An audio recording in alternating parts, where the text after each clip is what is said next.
I was making sure.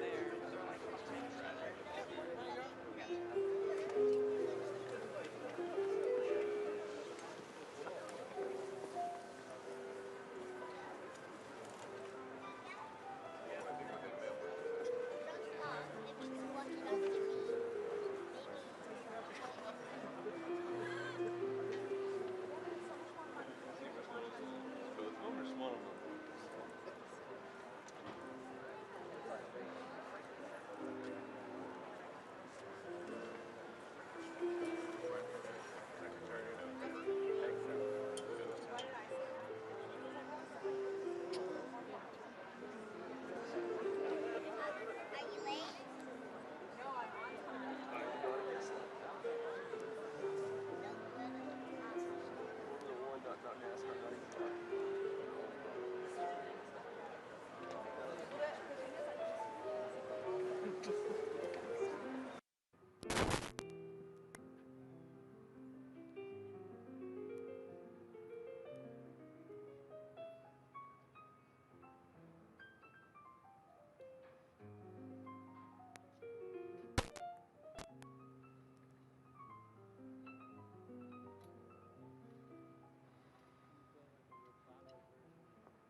the President of the United States and First Lady Melania Trump.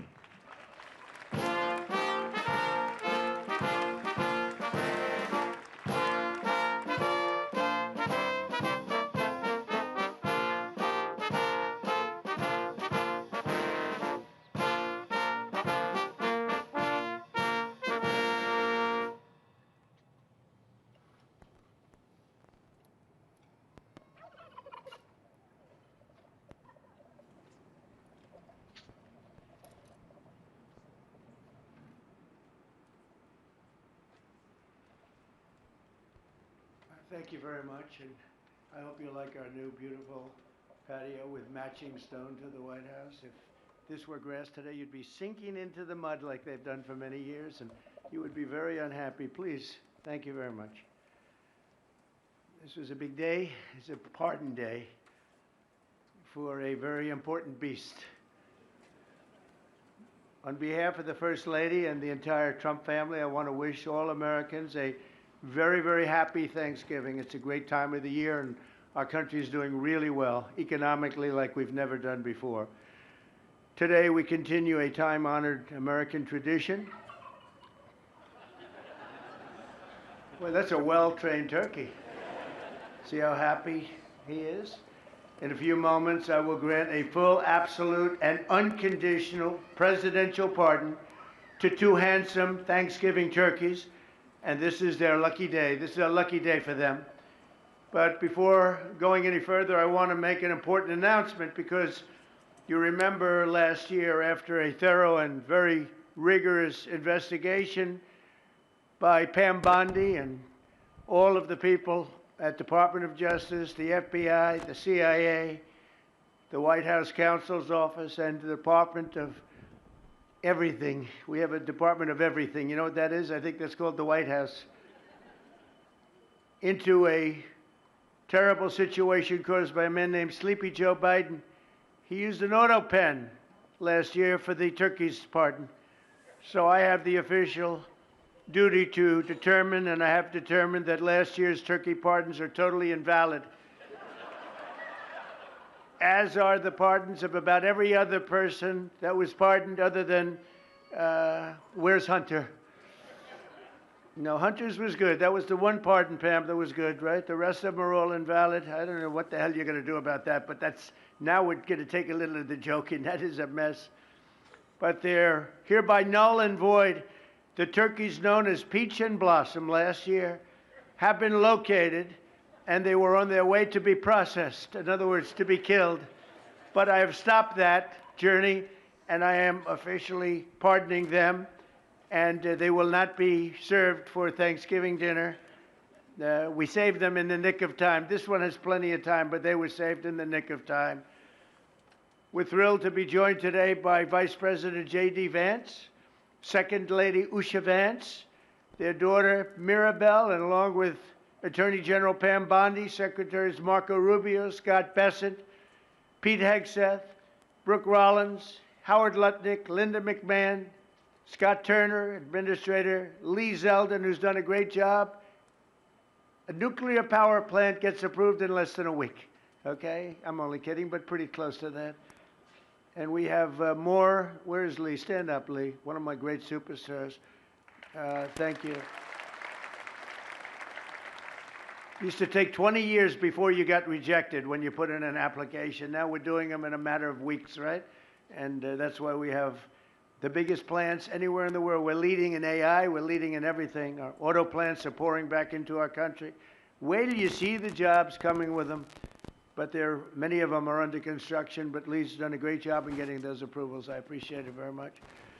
FBI Director Kash Patel, who's been very busy doing a great job also. Thank you, Kash. Along with members of, see, you got a following, Kash. Along with members of Congress, and in particular, I want to mention Jason Smith and David Rozier. Where are those two guys? Come on, stand up, fellas. What good people.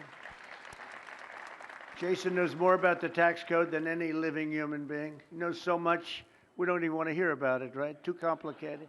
We're going to make it a simpler code. But we did, in the great big beautiful bill that was just passed, your imprints all over that, and it's amazing. The biggest tax cuts in the history of our country for middle-income people. The biggest tax cuts in the history of our country for middle-income people, and the biggest jobs bill ever passed. And nobody thought we could get that one done. I'm glad. We actually put 4 years, actually probably 8 or 10 years, but we put 4 years worth of material into one great, big, beautiful bill. So that worked out very well, and I want to thank everybody for working on it. JD, that was a great, well, you know, we were going to do it in small bills. We're going to have 18 bills and do it along the process. I'm glad, Scott, that we got it done, because dealing with these Democrats, I think that was our one shot. But we have it all in one great, big, beautiful bill. Thanks as well to the chairman of the National Turkey Federation and the CEO of Butterball. That's a big deal. Jay Jandren. Where's Jay? Thank you. Stand up, Jay. Thank you very much. Along with his wife, Leslie, and their 3 children, as well as the farmer who raised these 2 magnificent birds, Travis Pittman, and Wayne County, North Carolina. I won Wayne County by a lot. That means you had to vote for Trump, I think. I won by 92%. I like Wayne County. They're doing all right, right? And this is like a record-setting turkey that's going to be saved. The turkeys being pardoned today go by the names of Gobble and Waddle. When I first saw their pictures, I thought we should send them, well, I shouldn't say this. I was going to call them Chuck and Nancy. But then I realized I wouldn't be pardoning them. I would never pardon those 2 people. I wouldn't pardon them. I wouldn't care what Melania told me. Darling, I think it would be a nice thing to do. I won't do it, darling.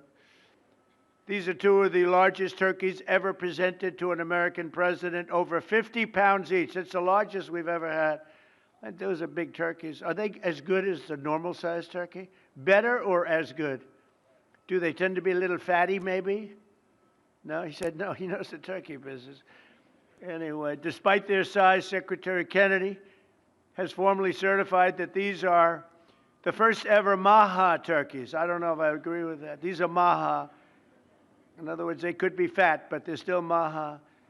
They've been fattened on a steady diet of grass, beef, to allow the smoothies and all of the other things that they've been eating for this occasion. This was a really big occasion.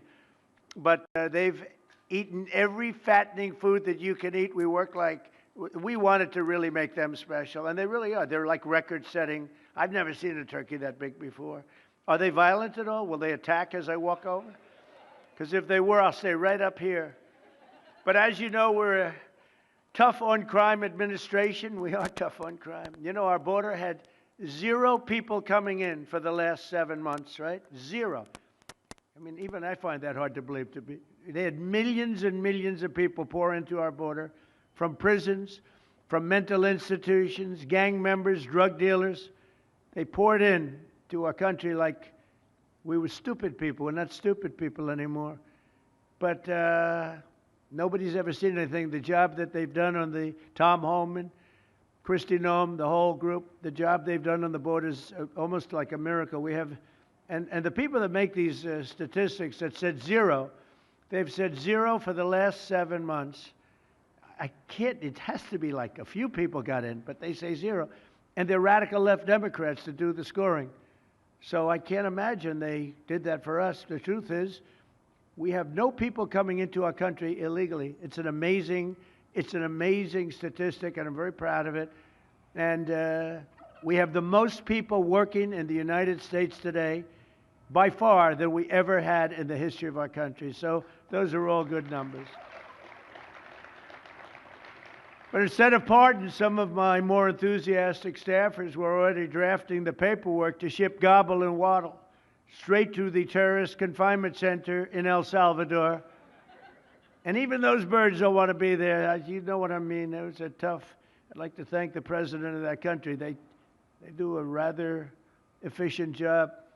It's got to be the largest prison in history. I've never seen anything like it. And a lot of people are behaving on our streets now. You know, Washington, D.C. is considered a safe zone.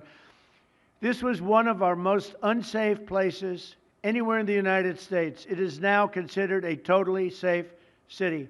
I won't tell you about murders. We're having murders, like a lot of murders. on a weekly basis. We haven't had a murder in 6 months. And it doesn't sound good even to say that. We haven't had a murder in 6 months. But when you are averaging one and even sometimes two a week, and you haven't had one in 6 months, you can walk with your family down the middle of any street, go to a restaurant, you won't get in. They're opening new restaurants all over, and it's really been a beautiful thing to see. So Washington, D.C. is now a totally safe city. And a year ago, it was a criminal mess. We removed, Pam, 1,700 people, career criminals, and people that came to this city from Venezuela and many other places. They were let out of prisons, and they came here. They were Tren de Aragua, a lot of Tren de Aragua, that's from Venezuela. And we got them all the hell out of our country, or they're in prisons now. And you can walk down any street in Washington, and you're going to be just fine. And I want to thank the National Guard. I want to thank Pete Hegseth. The job you've done here is incredible. And I hear you having the same kind of success in Memphis, Tennessee, where you had an even worse situation. And Memphis crime is down 64% in 3 weeks. And by the time you have 4 or 5 weeks, you're going to have it down almost where there won't be crime. And we could do that in Chicago, by the way, if they would let us. If the mayor was a low IQ person, but he should understand this. This is a very serious thing. You saw all the crime that took place last night, the night before. The woman with the burning, they burned the woman. To be talking about that now, they burned this beautiful woman riding in a train.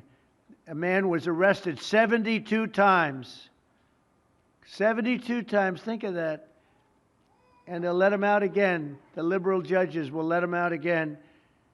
But we're ready to go. You know, we've been moving toward Chicago. We have a governor that thinks it's wonderful that only like 7 people were killed this week. But we are moving toward doing it, and we're going to, if crime gets, it's horrible what's happening in Chicago. We could make Chicago a safe city in a period of 4 weeks. In a period of 8 weeks, 9 weeks, 10 weeks, it would be totally safe. And the people of Chicago want us to go there.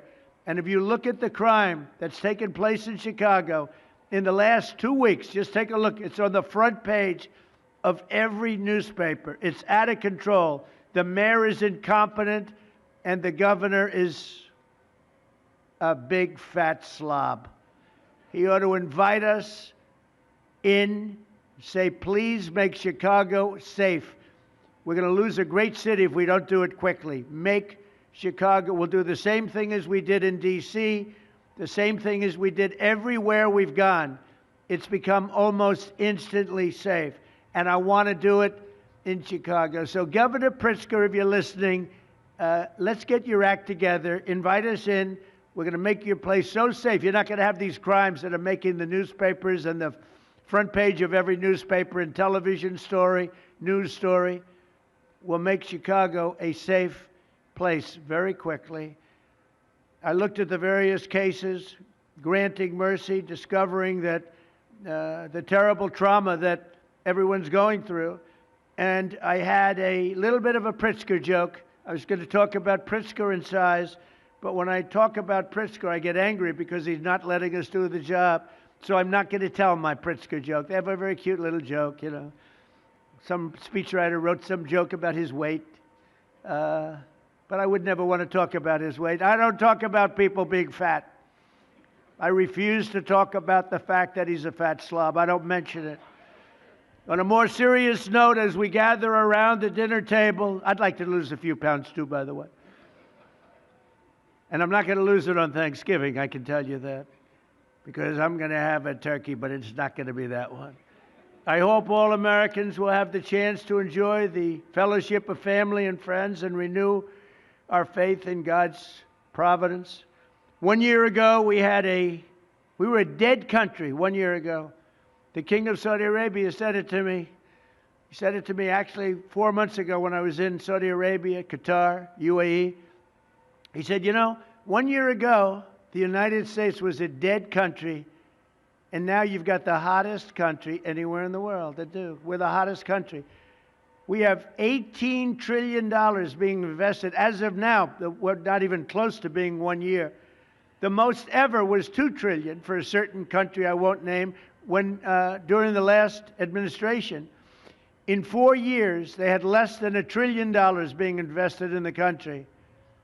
In 9 months, we have over $18 trillion. It's a number that nobody has ever even thought possible. And that's in building plants and building so many things, investments in our country. Nobody's ever seen anything like it. But we have more people working. We have more people praying. The churches are coming back. I don't know if you've been reading that story, but religion is coming back to America. Some people say, oh, why would you mention that? To me, that's a big deal. And this Thanksgiving, we're also making incredible strides to make America affordable again. Walmart announced that the cost of their standard Thanksgiving meal is 25% lower than just 1 year ago. That's a big deal. According to the USDA, the price of Thanksgiving turkey is down 33% from its Biden-era highs.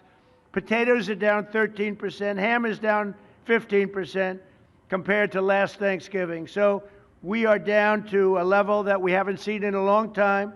Egg prices are down 86% since March, and gasoline will soon be hovering around $2 a gallon.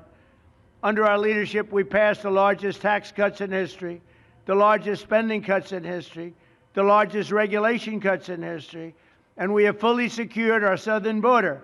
I've also ended 8 wars in 9 months, and we're working on that final war. It's not easy, but I don't know. I think we're going to get there. 25,000 soldiers, Ukraine, Russia. In the last month, 25,000 soldiers have died. So I think we're getting very close to a deal. We'll find out. I thought that one would have been gone quicker. We did 8. I thought that would have been an easier one, but I think we're making progress. In less than 1 year, we've accomplished more than most other administrations have accomplished in 8 years. And this is a very special Thanksgiving. We thank God for His many blessings and the great success that this country has seen in the short period of time. We draw strength from the love of family and friends, and we express our undying gratitude for the men and the women of the United States Armed Forces. We love them. We pray that peace and prosperity will continue to bless our land, and together we'll really just keep this great drive going to make America great again. MAGA, I think it's the greatest expression in the history of politics. Make America great again. So once again, Melania, thank you for doing such a great job and being such a great First Lady. And now let's go and give Gobble, Waddle. Waddle, by the way, is missing in action, but that's okay. We'll pretend Waddle is here. The gift that they've been waiting for. And I'll move over and I will just say very nicely, Gobble, your pardon. Come on, let's say it in front of Gobble. Thank you very much, everybody.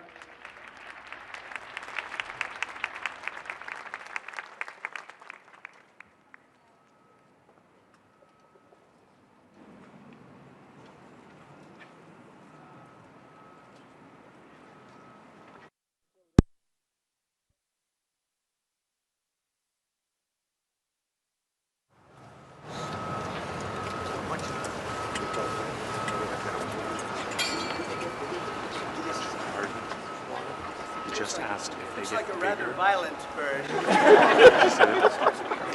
Anyway, are you ready? Gobble. There you go. I just wanted. It's very important. You are hereby unconditionally pardoned. Praise the Lord. Praise the Lord. Very good. Beautiful. Beautiful. That's nice. Who would want to harm this beautiful bird? That's good. That's good. Thank you very much. Fantastic job. Thank you very much. Thank you. Thank you very much, everybody.